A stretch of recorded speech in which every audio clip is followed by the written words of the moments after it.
Hi everyone. Today we're going to give 5 tips on how you can grow more food in the same space that you already have. And stick with me to the end because I'll give you a bonus tip on how to keep your garden healthy. So follow along and I'll show you the 5 tips. Tip number 1, grow vertically. You can see we have cucumbers here growing vertically. They're either on a pre-made trellis like this, or you can make your own trellis using 3 bamboo stakes and then tying them at the very top. Here we go. And that's a very inexpensive way to deal with that. And by doing this, you're increasing airflow, but you're also able to get more plants into the same square foot. So for instance, if we didn't grow vertically, the cucumbers would be sprawling all over this garden and it would be really challenging for you to grow other things. But by growing vertically, we can put 2 cucumbers in a square foot. Tip number 2, interplant other varieties. So for instance, let me come down here. Next to the cucumber plant, you could see that there's some radishes grown in here. And they're interspersed throughout where the cucumbers are. And by interplanting like that, we're able to get 2 crops out of the same space. So a radish has very shallow roots, grows very quickly, whereas a cucumber takes longer. So by the time the cucumbers are larger and shading out the radishes, I will have harvested the radishes and been able to get that bumper crop of radishes, which is a bonus. Tip number 3,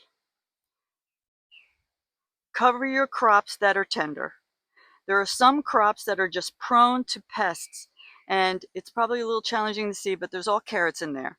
And the carrot fly is very prevalent around here, and also the cabbage moth that puts cabbage worms on everything. It's like ridiculous. And so by keeping it covered, you're able to prevent damage to your crops because you're protecting them from pests. Now, not all crops have those kinds of deficiencies with pest pressure, but there are certain ones such as lettuces, cabbages, broccoli, carrots that do have those pressures, and so sometimes you have to cover them to save them. Tip number 4, succession plant. Here we have beets. We're going to harvest these beets today. You can see these are golden beets, and we're going to carefully take them out.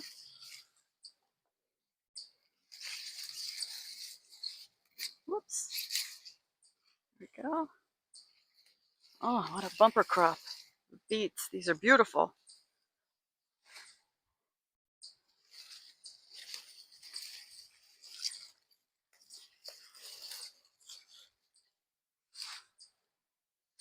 And you can see they're put in here very densely because I practice square foot gardening, and there are 16 beets in this particular square foot. So with succession planting, once we harvested all of this, we still have a lot of time in our grow season to be able to grow more items. So we want to clean up the area, take some of these weeds out that penetrated, and we want to be able to add some fertilizer to amend the soil.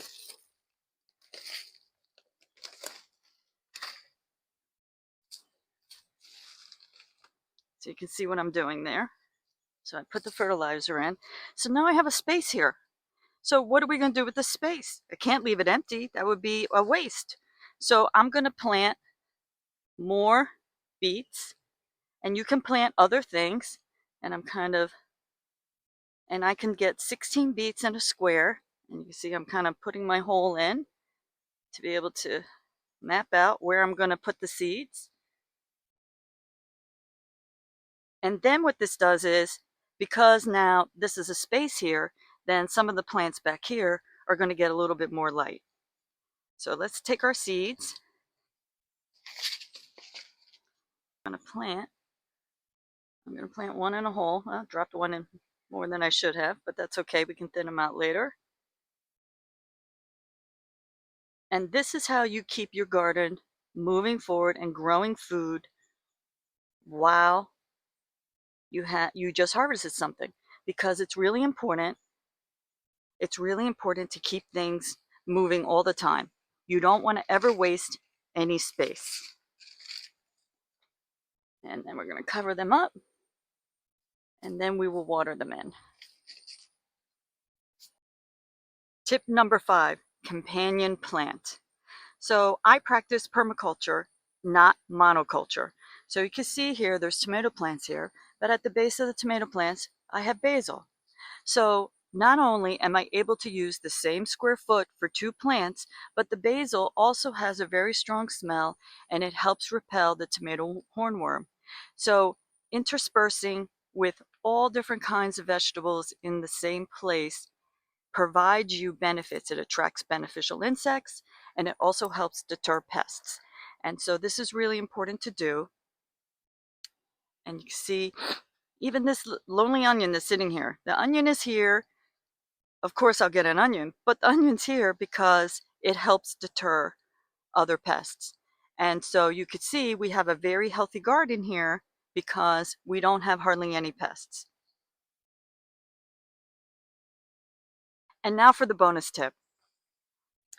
I carry everything that I need around the garden with me in a pouch around my waist. And you can do it in a different way, whether you have a satchel or something else. And so it's really important to be prepared as you're walking through the garden. So I have twine with me. I have multiple tools that I have with me. And then I also have some alcohol. And the reason is that if I'm pruning one plant, I want to spray this before I go to the next plant. And that's how you prevent spreading disease in your garden. And that's really important because you can, especially a tomato, say you have a diseased tomato and you cut off the branches that are diseased, and then you go to the second tomato, you could be taking that disease with you to the second tomato. So it's really important to make sure your tools are disinfected and that you're carrying everything that you need as you're walking through the garden. And you can see I have multiple tools with me, and sometimes I have seed packets. So you can see I have different kinds of tools that will deal with different kinds of tasks. These are real heavy duty if I have something very twiggy, very thick that I need. And then of course I have something like this if I want to be more delicate. And then this is kind of in between, and you can see it has a little razor here on the side too, where you can cut things, cut string, or cut some other things. So this is my little tip for being prepared. So when you're meandering around the garden, you have everything that you need with you. And I also sometimes carry some seeds because I'm always trying to make sure that every inch of my garden has a seed in it, so that we're growing, growing, growing, because our season in zone 6 is a shorter season than some other zones. So we want to take advantage of that. So this is how I farm at Dobos Farms. I'm Renee in the garden, and I thank you so much for watching this video. And please come back and watch other videos and keep on farming on. And we'll see you soon.